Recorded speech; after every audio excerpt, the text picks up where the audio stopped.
Hello friends, ये जो है बीएससी फर्स्ट ईयर का पेपर है जिसका नाम है Newtonian mechanics and mathematical physics. ठीक है, तो इसमें हम क्वेश्चन नंबर 19 से शुरू कर रहे हैं कि भूस्थायी उपग्रह का आवर्तकाल होता है कितना होता है। तो नॉर्मली इसको सेट किया जाता है 24 आवर पर, और आवर्तकाल का फॉर्मूला होता है T = 2π√L/g, और केपलर्स लॉ से T² is proportional to R³ होता है। तो सिंपल क्वेश्चन है, तो 19 का आंसर होगा डी यानी 24 आवर।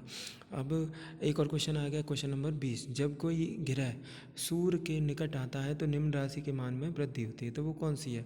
तो इसका आंसर होता है कोणीय वेग, यानी क्वेश्चन नंबर 20 का आंसर आएगा सी, कोणीय वेग। तो ये हम कैसे निकालते हैं? इसके लिए एक जैसे केपलर्स लॉ होते हैं, तो उसमें कहा गया है कि the area swept out by the line joining the planet to sun per second is called the aerial velocity. So the aerial velocity of the planet around the sun always remain constant. तो इस आधार पर इस question number 20 का answer हो जाएगा सी, यानी कोणीय वेग। अब क्वेश्चन नंबर 21। यदि एल लंबाई और आर त्रिज्या के एक समरूप बेलन की ऐंठन दृढ़ता ये जो है π/4/2L है, तो समान लंबाई और समान द्रव्यमान तथा बाहरी त्रिज्या 2R वाले खोखले बेलन की ऐंठन दृढ़ता कितनी होगी? तो हम जानते हैं ऐंठन दृढ़ता, उसको हम बोलते हैं टॉर्सनल रिजिडिटी। तो टॉर्सनल रिजिडिटी होती है C = π/4/2L। एक होती है modulus rigidity, η tangential stress upon shearing stress. तो इस तरीके से हम जब इसका मान लगाते हैं तो इसका आंसर आएगा ए, यानी 7 × π/4/2L। अब नेक्स्ट क्वेश्चन आया 22, जिसमें दे रखा है स्टील है रबड़ से अधिक प्रत्यास्थ, रबड़ के बराबर प्रत्यास्थ, प्रत्यास्थ ना होकर प्लास्टिक रबड़ से कम प्रत्यास्थ। तो हम जानते हैं प्रत्यास्थता का मतलब क्या है। तो प्रत्यास्थता एक गुण है जिसके कारण पदार्थ अपने रूप या आकार में होने वाले परिवर्तन का विरोध करता है। तो जैसे रबड़ है, तो रबड़ पे हम कोई एक्सटर्नल फोर्स लगाएंगे तो रबड़ जल्दी मुड़ जाएगी, वो अपने अंदर अपने ऊपर लगने वाले बल का विरोध ज़्यादा नहीं करेगी, या रूप आकार में होने वाले परिवर्तन का कम विरोध करती है, जबकि जो स्टील होती है वो बहुत ज़्यादा विरोध करती है। तो इसके अनुसार इसका आंसर होगा 22 का ए, यानी रबड़ से अधिक प्रत्यास्थ। अब बचा क्वेश्चन नंबर 23। तो क्वेश्चन नंबर 23 क्या कह रहा है? एक समान पहिए पर एक नियत बल आघूर्ण लगाने से पहिए का कोणीय संवेग 4 सेकंड में L0 से 4L0 होता है, तो बल आघूर्ण का परिमाण क्या होगा? तो इस क्वेश्चन के आधार पर हमको पहले तो ये पता होना चाहिए एंगुलर मोमेंटम क्या है। तो यहाँ पे एंगुलर मोमेंटम चेंज हो रहा है, L0 से 4L0 हो रहा है। दूसरी चीज़, एंगुलर मोमेंटम का फॉर्मूला J = mvr होता है, और इसको हम इस तरीके से भी लिख सकते हैं J = mr² ओमेगा। यहाँ पे जो ओमेगा होता है वो एंगुलर वेलोसिटी होती है, तो ओमेगा बराबर 2π/T होता है। अब जैसे हमें दो एंगुलर मोमेंटम दे रखे हैं, तो एक तो हो जाएगा L1 mr² ω1, एक हो जाएगा L2 mr² ω2। तो इन फॉर्मूलों में जब हम मान लगाएंगे तो इसका आंसर आएगा आपका ए, यानी कि 3L0/4। अब क्वेश्चन नंबर 24। यदि घूमती वस्तु पर कोई बाह्य बल आघूर्ण कार्यरत ना हो, यानी एक्सटर्नल बल आघूर्ण नहीं लग रहा है, तो संरचित क्या रहेगा? तो इसका 24 का जो आंसर है वो कोणीय संवेग संरक्षण के नियम से आता है, तो यानी 24 का आंसर होगा बी, यानी कोणीय संवेग क्या रहेगा इसमें? संरचित रहेगा। अब क्वेश्चन नंबर 25। रेखीय संवेग संरक्षण का नियम किसके तुल्य होता है? तो ये सिंपल सा क्वेश्चन है, ये न्यूटन के तृतीय नियम से आता है। न्यूटन का थर्ड नियम क्या कहता है? थर्ड नियम कहता है क्रिया के बदले प्रतिक्रिया होती है और बराबर होती है, और मोमेंटम P बराबर होता है mv, यानी कि जब शरीर पर कोई बाह्य बल कार्य ना कर रहा हो, है ना, तो ये क्या है? थर्ड लॉ है। तो यही बात यहाँ पे हो रही है, रेखीय संवेग संरक्षण के तुल्य है ये। तो इसका आंसर हो गया 25 का सी, यानी न्यूटन का थर्ड नियम से लिया गया। अब क्रॉनिकल डेल्टा यानी डेल्टा JI है, ये क्या है? ये सिंपल सी चीज़ है, इसका आंसर आएगा डी, यानी द्वितीय कोटि का प्रदिश है। तो ये ना तो अदिश है, ना सदिश है, ना प्रथम कोटि का प्रदिश है, यानी ये द्वितीय कोटि का प्रदिश है। तो क्वेश्चन नंबर 27, यानी शून्य कोटि का प्रदेश होता है, कैसा होता है? तो सिंपल सी है, शून्य कोटि का प्रदेश जो है सदिश नहीं होता है, मिश्रित नहीं होता है, इनमें से कोई नहीं, लेकिन इसका आंसर है इसमें बी, यानी अदिश। तो इसका क्वेश्चन का आंसर हो जाएगा 27 का बी, यानी अदिश। अब एक आया क्वेश्चन नंबर 28, यानी गोलीय निर्देशांक पद्धति में grad r x grad theta का मान क्या होता है। तो ये ग्रेड थीटा का मान इसमें शून्य होता है, सिंपल सा क्वेश्चन है। तो ऐसे ही क्वेश्चन नंबर 29 में दे रखा है एप्सिलॉन 1 2 3 बराबर एप्सिलॉन 3 1 2 एप्सिलॉन 2 3 1। तो ये भी सिंपल चीज़ है, इसका आंसर आएगा 1। ऐसी निम्नलिखित में से एक निर्देशांक पद्धति चुनने की शर्त क्या है। तो इसको हम कैसे निकालेंगे। तो पद्धति चुनने की शर्त होती है ज्योमेट्री, यानी ज्यामिति आधार पर हम निर्देशांक पद्धति चुनते हैं, है ना।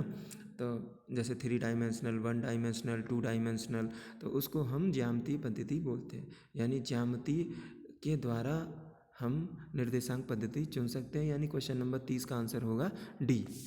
ऐसे ही क्वेश्चन नंबर 31, निम्न से कौन सा कथन सही है। तो बी ये सही नहीं है, सी ये सही नहीं है, डी ये सही नहीं है, तो इसका आंसर है ए। तो ये क्वेश्चन नंबर 31 का आंसर ए, ये सही है। ऐसी ग्रेड आर डॉट आर का मान कितना होगा। तो ये क्वेश्चन हम जब देखेंगे तो सिंपल सा क्वेश्चन का आंसर होता है ग्रेड आर डॉट आर बराबर i del over del x plus j del over del y plus k del over del z x square plus y square plus z square बराबर i del over del x x square plus j del over del y y square plus k del over del z z square. अब इसको हम simple way में लिख सकते हैं, जैसे ये लिखा है आई 2x प्लस जे 2y प्लस के 2z, 2 कॉमन ले लेंगे तो ये हो जाएगा एक्स आई प्लस वाई जे प्लस जेड के। तो ये जो ब्रैकेट में लिखा है ये होता है वेक्टर आर, तो इसका आंसर आ जाएगा 2r, यानी क्वेश्चन नंबर 32 का आंसर होगा बी, यानी कि 2r। ठीक है भाई। इसके बाद किसी वेक्टर का डाइवर्जेंस क्या होता है। तो किसी वेक्टर का जो डाइवर्जेंस होता है वो सकारात्मक भी होता है, वो नकारात्मक भी होता है और वो शून्य भी होता है। तो उसको कैसे डिफाइन करते हैं। अगर सकारात्मक है यानी पॉजिटिव है तो यानी बढ़ रहा है, और अगर नेगेटिव है तो परिमाण घट रहा है, और अगर वेक्टर के प्रवाह के साथ यानी आगे बढ़ने पर वेक्टर का मैग्नीट्यूड यानी परिमाण नहीं बदलता है तो डाइवर्जेंस 0 है। तो ये जो क्वेश्चन है 33, इसका आंसर होगा डी, यानी धनात्मक, ऋणात्मक या शून्य कुछ भी हो सकता है। तो अब आया क्वेश्चन नंबर 34, यानी ए बराबर बी बराबर सी बराबर। तो ए डॉट बी क्रॉस सी की गणना कीजिए। तो ये सिंपल क्वेश्चन है, इसको हम वेक्टर के multiplication dot product cross product में मान लगा के सिंपल तरीके से जब इसका कैलकुलेशन करेंगे तो इसका आंसर आ जाएगा ए, यानी 300 की 314।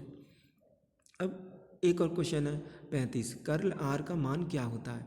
तो कर्ल आर का मान यानी आर बराबर एक्स आई प्लस वाई जे प्लस जेड के।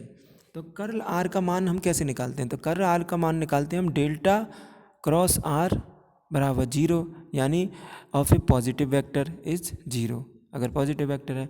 तो कर्ल आर को हम कैसे लिख सकते हैं, जैसे मैट्रिक्स फॉर्म में, या जब हम उसको क्रॉस प्रोडक्ट निकालते हैं तो हम लिख देते हैं आई जे के नीचे d x d upon d x d upon d y d upon d z, फिर उसके नीचे एक्स वाई जेड।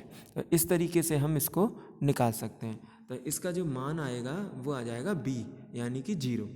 अब ऐसे क्वेश्चन नंबर हो गया 36, निम्नलिखित में से कौन सा संबंध हमेशा सही है।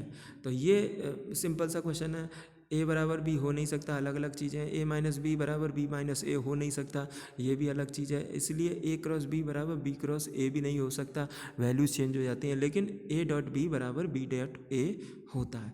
तो क्वेश्चन नंबर 36 का सी आएगा। अब क्वेश्चन नंबर 37, 2i माइनस जे प्लस के और i plus 2j minus 3k और 3i plus qj plus 5k एक समतल हैं, यानी समतली हैं, कब होंगे। तो इसमें हमें q की वैल्यू निकालनी है। तो पहले समतल की बात आती है, यानी 3 vector are in one plane, एक समतली हैं, कब होंगे।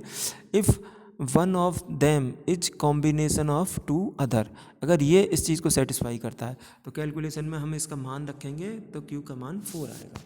अब निम्नलिखित में से कौन सा कथन सत्य है। तो ए जो दे रखा है a cross b cross c, b bracket में a dot c minus c a dot b, ये गलत है। और इसी प्रकार हम बी देख रहे हैं, बी भी गलत है। और सी इसमें सही है, a dot b dot c बराबर b a dot c minus c a dot b, और डी वाला जो है वो गलत है। तो क्वेश्चन नंबर 38 का आंसर आएगा सी।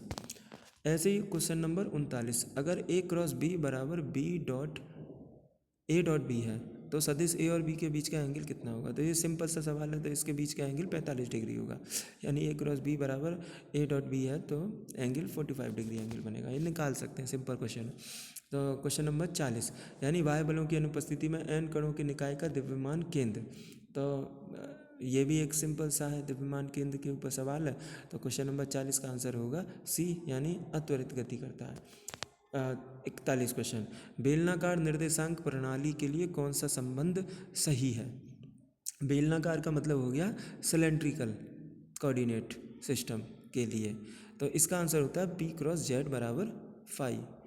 ऐसे ही क्वेश्चन नंबर 42 है, तो ये भी सिंपल है। इसमें दे रखा है ए बराबर 4i plus 3j minus 2k, ऐसे बी बराबर 8i plus 6j minus 4k, और ए और बी के बीच का कोण कितना होगा? तो इसे हम कैसे निकाल सकते हैं? तो ए बराबर दे रखा है, बी बराबर दे रखा है, तो ए डॉट बी बराबर होता है ए बी कॉस थीटा। तो हमने सिंपल वे में लगा दिया। सामने आप देख ही रहे हो कि 4i plus 3j minus 2k एक ब्रैकेट में लिख लिया, और 8i plus 6j minus 4k। अब इसकी जब कैलकुलेशन करेंगे तो ये हो जाएगा आपका सिंपल वे में सामने दिख ही रहा है। अब मान लगाने पे ये जो वैल्यू आ जाएगी 1 बराबर कॉस थीटा आ जाएगी, और थीटा बराबर कॉस इनवर्स 1 आ जाएगी, तो ये वैल्यू आ जाएगी 0। तो इसका जो आंसर होगा वो होगा ए, यानी 42 का ए वो होगा 0। ऐसी क्वेश्चन नंबर 43 है, ए जे के आई और आई जे की कोटि कितनी है? तो ये सिंपल सवाल है, इसकी कोटि जो होती है वो होती है आपकी 5। ठीक है, थैंक यू दोस्तों। आगे हम और क्वेश्चन आपको देते रहेंगे इसी तरीके से।